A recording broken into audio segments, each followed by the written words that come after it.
Hi guys, welcome back to my YouTube channel. मैं हूं Nitesh. Guys, आज की इस वीडियो में आपसे बात करने वाला हूं डिफेक्टिव रिटर्न के बारे में। डिफेक्टिव रिटर्न क्या होती है, डिफेक्टिव रिटर्न का नोटिस कब इशू किया जाता है, अगर आपको डिफेक्टिव रिटर्न का नोटिस आ चुका है तो उसको आप किस तरीके से रिस्पॉन्स कर सकते हैं, और भी बहुत कुछ जानने को मिलेगा इस वीडियो में। तो चलिए वीडियो को शुरू करते हैं। सबसे पहले बात करते हैं कि डिफेक्टिव रिटर्न क्या होती है।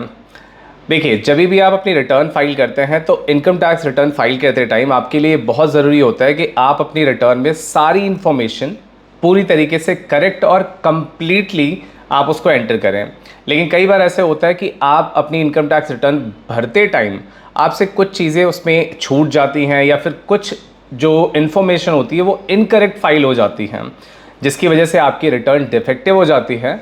और जैसे ही रिटर्न डिफेक्टिव होती है तो आपको डिपार्टमेंट की तरफ से 139(9) सेक्शन में एक नोटिस देखने को मिल जाता है, जो आपको ईमेल वगैरह के थ्रू भेजा जाता है। अब समझते हैं कि वो कौन कौन सी सिचुएशन होती हैं जिसमें आपको डिपार्टमेंट डिफेक्टिव रिटर्न का नोटिस इशू करता है, यानी कि आपकी रिटर्न को डिफेक्टिव बता देता है। इसमें सबसे पहला पॉइंट आता है कि अगर आपकी रिटर्न में कोई इनकम्प्लीट इन्फॉर्मेशन होती है।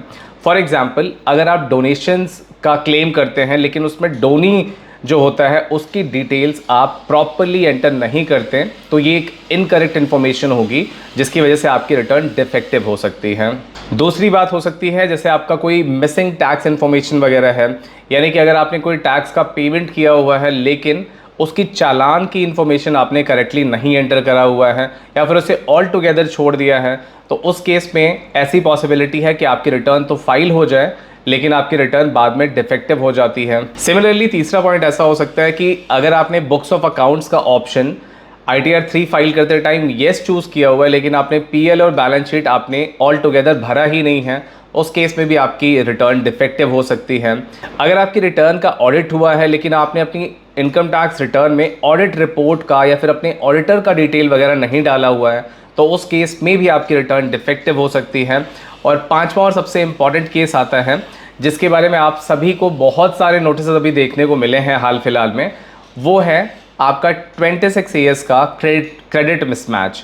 यानी कि अगर आपके 26 AS से आपकी रिटर्न में जो TDS क्लेम किया गया है वो पूरी तरीके से मैच नहीं होता है, या फिर अगर आपने जो TDS अमाउंट क्लेम किया हुआ है उसके करस्पॉन्डिंग आपने टोटल ग्रॉस अमाउंट अपनी रिटर्न में नहीं दिखाया है, तो भी आपकी रिटर्न डिफेक्टिव हो जाती है। तो ये कुछ इंपॉर्टेंट केसेस हैं जिस केसेस में आपकी रिटर्न आपको डिफेक्टिव बता दी जाती है और आपको एक डिफेक्टिव नोटिस इशू कर दिया जाता है अंडर सेक्शन 139(9). तो ये तो है वो केसेस। इसके अलावा भी और कई केसेस हो सकते हैं, लेकिन मेजर तौर पे यही वो केसेस होते हैं जिन केसेस में आपको डिफेक्टिव रिटर्न का नोटिस देखने को मिल जाता है, और 26 AS वाला केस सबसे इंपॉर्टेंट है। तो अब ये समझते हैं कि अगर आपको एक डिफेक्टिव रिटर्न का नोटिस इशू हो जाता है तो उस केस में आप इसको किस तरीके से करेक्ट कर सकते हैं। डिफेक्टिव रिटर्न को करेक्ट करने के लिए बेसिकली आपके पास दो ऑप्शन होते हैं। पहला ऑप्शन तो ये होता है कि अगर आपकी रिटर्न करंट ईयर की होती है तो आप सिंपली अपनी रिटर्न को रिवाइज कर सकते हैं, और जैसे ही आप अपनी रिटर्न को रिवाइज करते हैं उसके बाद आपकी जो प्रीवियस रिटर्न होती है जिसमें डिफेक्ट हुआ होता है उसको डिपार्टमेंट ऑल टुगेदर इग्नोर कर देती है, उसकी कोई वैल्यू नहीं रह जाती। यानी कि अगर आप अपनी रिटर्न को रिवाइज करते हैं तो रिवाइज करने के बाद जो आपकी बाद वाली रिटर्न है वही रिटर्न को कंसिडर किया जाता है, उसी रिटर्न की प्रोसेसिंग की जाती है, और जो आपकी रिवाइज रिटर्न होगी उसमें आप अपनी मिस्टेक्स को पूरी तरीके से करेक्ट कर सकते हैं, जिसके बाद आपका डिफेक्ट ऑटोमेटिकली करेक्ट हो जाएगा। लेकिन इसमें प्रॉब्लम ये आती है कि आप अपनी रिवाइज रिटर्न एक लिमिटेड टाइम तक कर सकते हैं, और वो भी सिर्फ करंट ईयर की रिटर्न को आप रिवाइज कर सकते हैं। फॉर एग्जाम्पल, अगर मैं असेसमेंट ईयर 2023-24 की बात करूँ तो आपकी जो असेसमेंट ईयर 2023-24 की रिटर्न है वो सिर्फ 31 दिसंबर 2023 तक आप रिवाइज कर सकते हैं।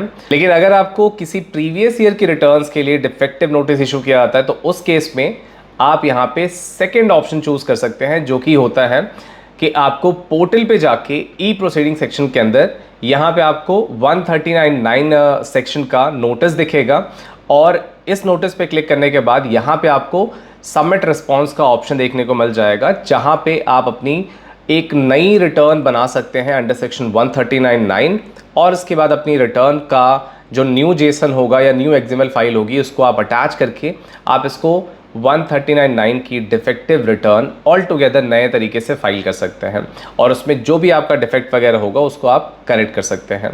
तो बेसिकली ये वो दो तरीके होते हैं जिनके थ्रू आप अपनी डिफेक्टिव नोटिस का रिस्पॉन्स कर सकते हैं और अपनी रिटर्न में हुए डिफेक्ट्स को करेक्ट कर सकते हैं। चलिए, ये तो हुई बात गाइस कि किस तरीके से आप अपनी रिटर्न में डिफेक्ट को करेक्ट कर सकते हैं। अब इसके साथ ही साथ ये भी जानना बहुत ज़रूरी होता है कि अगर आप अपनी रिटर्न के डिफेक्ट्स को करेक्ट नहीं करते तो उसके क्या कॉन्सिक्वेंसेस हो सकते हैं। देखिए, आमतौर पे आपकी जो रिटर्न का जो डिफेक्टिव नोटिस होता है उसको करेक्ट करने के लिए आपको 15 डेज़ 15 दिनों का टाइम दिया जाता है और इन 15 दिनों के अंदर आपको अपनी रिटर्न का ये जो डिफेक्टिव नोटिस है उसके अगेंस्ट में आपको रिस्पॉन्स करना होता है और एक नई रिटर्न वगैरह फाइल करनी होती है। लेकिन अगर आपका करंट ईयर का रिटर्न है तो उस केस में आप इस 15 दिन की बजाय आप सिंपली रिटर्न रिवाइज कर सकते हैं। जैसा कि मैंने अभी बताया, आप सिंपली रिवाइज रिटर्न फाइल करके आप अपना एक नया रिटर्न अपलोड कर सकते हैं, जिसके बाद ये आपका डिफेक्टिव नोटिस ऑटोमेटिकली कवर हो जाता है।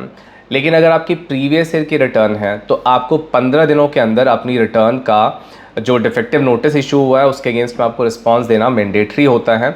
अगर आप अपनी डिफेक्ट को 15 दिनों के अंदर करेक्ट नहीं करते हैं तो उस केस में आपकी रिटर्न को इनवैलिड किया जा सकता है।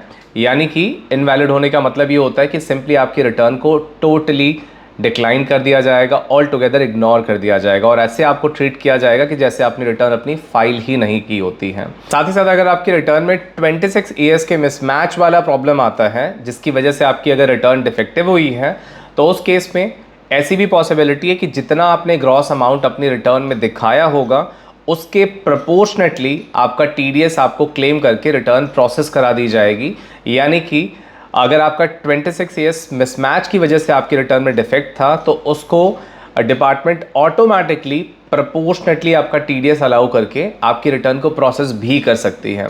तो ये वो कॉन्सिक्वेंसेज हैं जो अगर आपकी रिटर्न में डिफेक्ट होता है, डिफेक्टिव नोटिस इशू होता है तो उसके बाद आपको देखने को मिल सकते हैं। इसलिए आपके लिए बहुत ज़रूरी होता है कि आप अपनी रिटर्न अगर करंट ईयर की है तो उसको या तो रिवाइज कर सकते हैं या फिर तो आप 139.9 का डायरेक्ट रिस्पॉन्स भी कर सकते हैं। अगर आपकी प्रीवियस ईयर की रिटर्न है तो आपको वहाँ पे मैंडेटरली आपको 139.9 का रिस्पॉन्स 15 दिनों के अंदर करना ही होगा।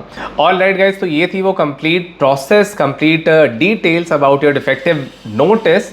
आपके बहुत सारे क्वेश्चंस इस बारे में आ रहे थे कि आपको एक डिफेक्टिव नोटिस देखने को मिल रहा है तो उसको आप किस तरीके से रिस्पॉन्स कर सकते हैं, किस तरीके से आपको उस पर क्या स्टेप लेना चाहिए, कैसे आप इसको रिजॉल्व कर सकते हैं। सो आई रियली होप गाइस ये आपको वीडियो बहुत यूज़फुल लगी होगी और आपके जितने भी डाउट्स रहे होंगे वो सारे इस वीडियो में कवर हो गए होंगे।